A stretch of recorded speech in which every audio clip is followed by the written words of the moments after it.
France on the far side, a partnership which is having their first real international season together. Caroline Delas and Marie-Le Neveu on the far side in lane 1. Caroline in the bow, coming out of the quad from last season. In lane 2, well, China, I suppose you could say it's wonderful for the coaches, or it's a headache or a nightmare for the contestants, because China have got 2 in the final, Zhu and Zhang in lane 2. Here in lane 3, again a new combination, Megan Calmo and Ellen Tomek for the United States. Ellen Tomek with a little bit more background from Michigan, came out of the quad which finished 4th last year. But here are the world champions, Li and Tian, and they were winners in Munich, and they could very well be winners here in the Rote again. Anne-Catherine Thiele in the bow, in front of her Christiane Hout, pretty experienced. Those 2 were 3rd in Munich and in the World Cup regatta there, and Elise Laverick and Anna Bevington for Great Britain, who qualified for this semi-final just about, I guess we'd say, Hugh, found a second wind, and that was enough to squeeze them in. They squeezed in, and that's why they're on an outside lane. Obviously the 2 fastest qualifiers in 3 and 4, and the slowest qualifiers on 1 and 6, but bronze medalists last year, so they've got form in this event. Germany, Great Britain, attention. Pretty good start, but the Chinese very smart into the first stroke. The first stroke was like everybody, but the second stroke, boom, boom, boom. Very quick there and very clean. Look how clean that is. There's not no splashing, just straight in, clean in, and drive it away. Super stuff. Well, it's going to be interesting to see whether they follow the pattern they've been demonstrating for a while now. They just get out there and dominate the race. And of course, this is still early in the first 500, the first quarter, but there's Li Qin in the bow sitting in front, Tian Yang from Sichuan and Liaoning respectively, and they are very much the partnership to beat. But of course, Hugh, the Chinese are double represented here, so Zhu and Zhang will be trying to do all they can, but they are the younger partnership. They're teenagers, whereas the 2 Chinese world champions are early 20s for the stroke. Tian, 26 years of age. Li, just got a little bit more background to them. A little bit more background. Birth dates are not absolutely concrete truth in some cases from the Chinese crews, and they're a bit more estimated rather than absolute, and so we don't actually know. We have tried in this Olympic year to get them right. There's been a great effort. Yes, but if there isn't a birth certificate, then there isn't a birth certificate, and it depends when you registered as an athlete rather than when you were actually born. But no worries. Now, what is interesting on this course, you asked about it earlier, and one factor which does have to be taken into account is if you're in lane 6, that is to say closest to the camera, you see the camera boat going through there in the foreground, and that places a drag on the crew in lane 6 unless they're well up with the field. And if in lane 6 that drag pulls you back, that's the way the waves move through the water, then it can actually make it harder and harder to keep up with the field. And it is one wild card that you don't really want, to be in lane 6 if you're not going to be up close to the leaders. And you can see that lane 6 there had been passed by the television launch already. Well, having a look at the leaders for a second, you were pretty impressed with the way they took off the start line. That's Elise Laverick now in view, and it shows how close she is to the camera because it's actually showing her back rather than front.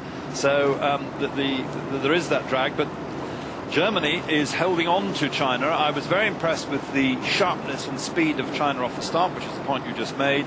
They've now settled into a race pace, which is pretty good arc, pretty long reach forward, and they don't overemphasize the finish. They just draw it to the finish and sharply away. So you see the hands coming into the chest and then just snap away and forward for the next stroke. So there's no heavy duty send, which is so tiring and which is necessary into a headwind. This is a gentle head breeze of no really perceptible, you can't see it ruffling the water, but they'll feel it just gently on their backs and not requiring the heavy heave of a finish to push the boat forward into it, and that suits the Chinese style.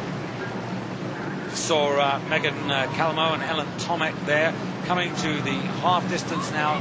China looking for clear water ahead of their teammates, who are two from the top of your picture over in lane 2. Then Germany, Christiane Hutu, talking about the Germans, she was actually a spare in the German squad at the last Olympic Games, so she'll be pretty keen to make sure that she does get to Beijing this time.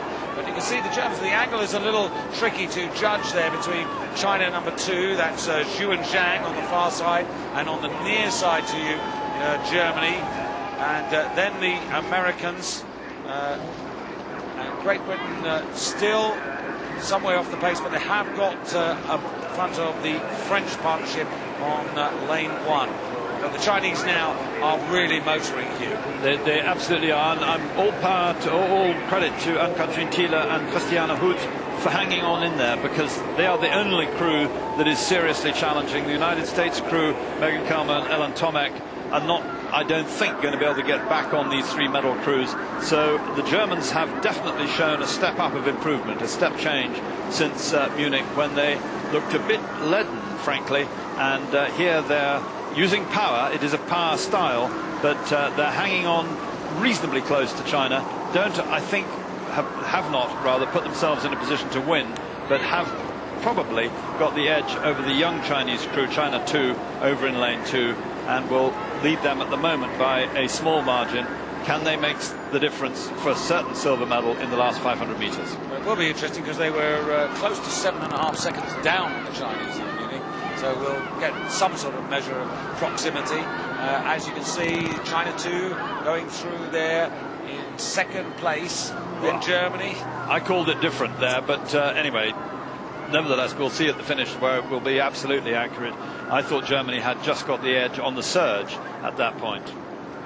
United States, Great Britain now some 10.5 seconds off the pace, and only France behind them. As we watch this China crew go through, just watch as we come to the stern post. There's very little check there. It's just running through the water all the time.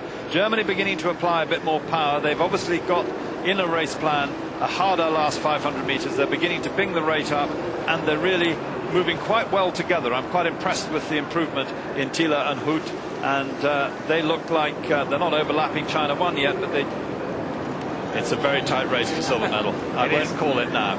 America, all credit to them, because Megan Calamo and Helen Tomek are fighting. Good spirit there, and they've got the Chinese second duo immediately to their right, and they'll be conscious of that, and that will help them. Now coming in front of the enclosures, and just about 200 metres to go now.